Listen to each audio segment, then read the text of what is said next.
All right, let's talk a little bit about the Wizards. Bradley Beal, after losing to the Hornets by 22 points, we'll take a listen to what he had to say. You gotta have some pride, man. It's a dog. Why no dog?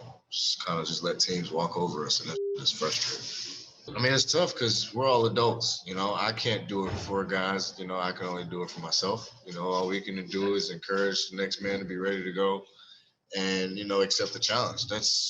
I can't do that for someone else. It's like, I can't do you guys' job. You guys can't do my job. You know what I'm saying?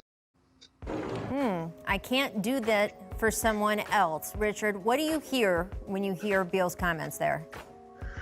Well, ultimate frustration. Again, there was all that conversation about, will Bradley Beal resign a couple of years ago and will he take the extension? Well, I'll go back to Carmelo Anthony a few years ago when he was with the Knicks and all of that. Could he have gone to Chicago? Does he take the money from New York? You sign that contract knowing that your team is not going to be very good. Now, you expect them to be more competitive than what they are, but it was kind of like, Bradley, when you signed this contract, when you did this thing, you look around and no expert, no basketball person had you guys, maybe the end of the postseason, maybe 8, but that's about it. So, he's got to step up as a leader. He's got to find ways to motivate these guys. But ultimately, I hear a guy that might be regretting taking that extension.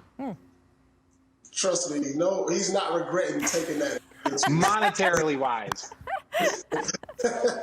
No, I mean, clearly he's frustrated. I mean, he's one of the great talents in this league. He's probably the best two guard in the game right now. I mean, I can't think off the top of my head. I mean, he's playing like it. And now he's not having any success on the court. And so, I feel what Bill is going through because he's having this great season and it's going unnoticed. And, it's like you're putting these prime seasons into waste.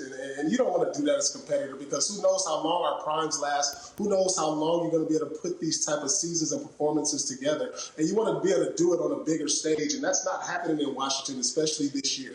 Well, it's funny, Paul, the person I keep thinking of every time I hear Bradley Beal in this situation and then him simultaneously saying, hey, I'm still dedicated to D.C., I still want to try to find a way to win here. The person that reminds me of the most is Kevin Garnett when he was in Minnesota. And I'm just curious about your conversations with Kevin after he finally decided, you know what, I've done all I can do here. What has he told you really flipped it for him where after years of just sticking it out in Minnesota and saying, I'm going to win a title here if it's the last thing I do, he finally was like, oh, okay, I will accept a trade because it's not going to be here and I want to win somewhere?